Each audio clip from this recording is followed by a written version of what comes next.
involved in the eyes of the public and the theorists. Completely. So before we leave Arkansas, we have to put the entire Mena operation in context by looking at its linchpin, Barry Seal. His assassination actually happens before the Ives and Henry murders, February 1986.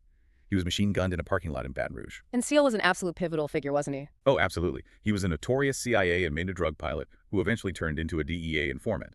He was exposing massive operations that implicated Arkansas officials during the Clinton era. His C-123 cargo plane was like the workhorse of the Mena operation. His death was officially ruled a murder. It was carried out by 3 Medellin cartel hitmen, and they were convicted. So unlike most of the other cases we've talked about, this was actually resolved with convictions. Right. But the connection to our theme is crucial. Seal's testimony and his role, they implicated all these various officials in corruption. It drew these direct parallels between local drug smuggling and the larger national-scale operations you associate with Iran-Contra. Exactly.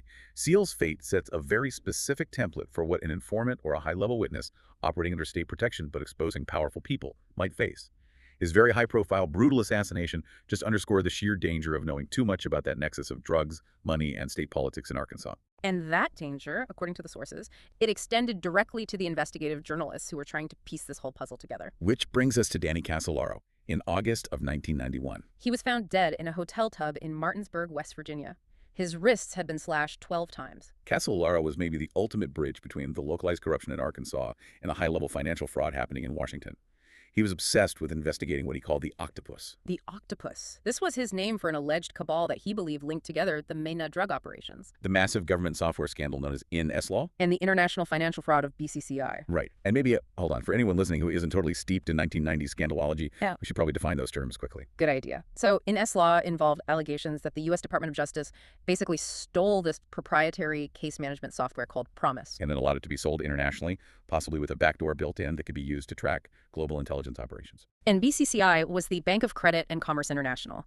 Before it collapsed in '91, it was the 8th largest private bank in the world. And it collapsed in a massive fraud scandal involving global money laundering, drug money, you name it, intelligence agencies. And Casolaro believed the same powerful figures were running all 3 of these things, Mena, INSLAW, and BCCI, as one giant criminal enterprise, the octopus. And the sources note he had actually contacted Bill Clinton's circle right before he died because he believed the Arkansas connection was the key to unlocking the whole thing. The official ruling was suicide. A note was allegedly found. But his family immediately claimed it was murder. They said he'd received multiple, very serious threats about his investigation. And the forensic detail that the source material cites is highly compelling here. The autopsy showed no hesitation cuts on his wrists. Right. And hesitation cuts are usually these small, tentative cuts that precede a fatal wrist wound.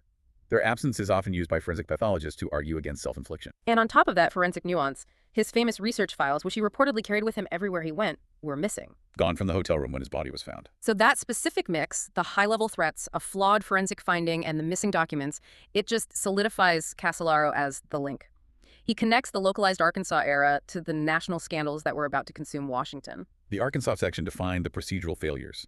As we transition to Washington, the sources suggest the stakes just escalated from regional drug secrecy to the integrity of the highest office in the nation. Okay, let's move into the 1990s D.C. orbit. And here's where the analysis of the sources gets absolutely critical. We're moving from, these localized drug allegations to the highest levels of political scandal, Whitewater and Travelgate. And a very rapid succession of deaths, right, as Bill Clinton is assuming the presidency. This is where the political stakes become immediately concentrated and, frankly, globalized. The move to D.C. meant the pattern of suspicious deaths didn't stop, it just changed venues. The targets shifted. The first cluster really involves DNC and campaign insiders, right around that pivotal 1992 election. In July of '92, you have Victor Razor II, who was the DNC National Finance Co-Chair, and his son, Montgomery Razor. And they died in a small plane crash in Alaska. Razor II was a critical figure. As finance co-chair, he was central to campaign funding, fundraising logistics. The sources allege that means he was privy to very sensitive financial and donor information. The official ruling was an accident. The NTSB determined it was pilot error, flying in heavy fog. But the immediate skepticism, which is cited repeatedly in the source material, it points to this pattern of multiple Clinton-linked plane deaths. It leads skeptics to question if these were all really just random mechanical or human failures. Following that, in September of '92, you have the death of Paul Tully. He was the DNC political director, a key campaign strategist. Found dead in a Little Rock hotel room. He was relatively young, only 48. Official ruling, natural heart failure. And crucially, as the sources all emphasize, no detailed autopsy findings were ever released to the public. Which prevents any independent confirmation of the cause of death. And this lack of transparency around a sudden natural death, it leads directly to one of the most sensational yet historically documented details that the source material references. Yes, it relates to the specific mechanism that theorists lash onto when they're looking at these sudden deaths. It's the heart attack gun. The source material explicitly mentions the 1975 CIA disclosure during the Senate's Church Committee hearings. And for context, the Church Committee was set up to investigate abuses by the CIA, the FBI, the IRS. Exactly. And during those hearings, it was revealed that the CIA had, in fact, developed these highly specialized, undetectable assassination tools. And one specific mechanism they described was this heart attack gun. The description cited in the sources is that this device shot a tiny dart, a frozen dart made of shellfish toxin. The dart would melt almost instantly inside the victim's bloodstream, causing symptoms that were completely indistinguishable from a cardiac arrest on autopsy.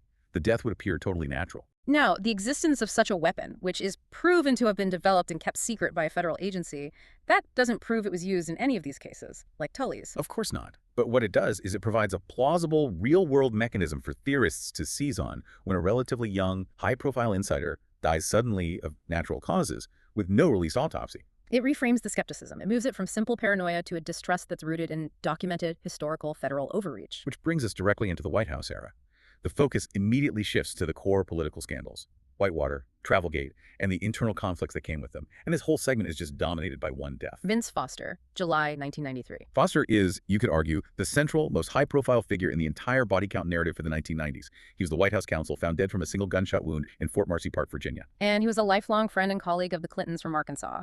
He was deeply, intimately involved in handling all the sensitive financial documents related to the Whitewater land deal. And the really messy firings that became known as Travelgate. So his position meant he was under immense pressure, and he possessed highly compromising knowledge. The official consensus across the board, and this is important, was suicide.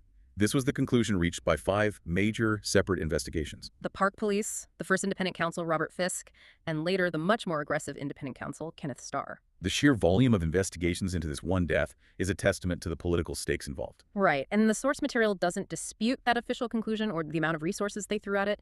Instead, the persistent skepticism, the thing that has prevented the public from ever fully accepting that ruling. It's rooted in this accumulation of persistent, unignorable anomalies that were cited by investigators and critics. Okay, so let's detail those specific anomalies that fuel the narrative, because these are the details that really stick with you. First, there was the claim about the gun. It was allegedly found in his hand, but initial reports questioned the logistics of the scene, particularly the lack of blood spatter consistent with the wound. But the crucial physical detail that skeptics cite over and over again, the one that fundamentally changes the implication of the whole scene, is the finding, or lack of a finding, about his shoes. No soil was found on Foster's shoes. Right. Yeah. Fort Marcy Park is a wooded, grassy, dirt-filled area. And the lack of soil suggests, to critics and theorists, that he did not walk to that spot, which creates the strong implication that the scene was staged. It transforms the entire official ruling from a tragic suicide to a potentially calculated act committed somewhere else. And on top of that, the sources cite these ongoing claims that critical x-rays of the body went missing. They just weren't properly accounted for during the initial investigation. And finally, the infamous depression note, the one allegedly found later, torn into fragments in his briefcase. Some experts cited in the sources claimed that it could have been forged, or maybe even moved from the scene. So the cumulative weight of all these procedural and physical contradictions, especially when it involves the White House counsel, who was central to both Whitewater and Travelgate, it just means this case remains perpetually unresolved. It's the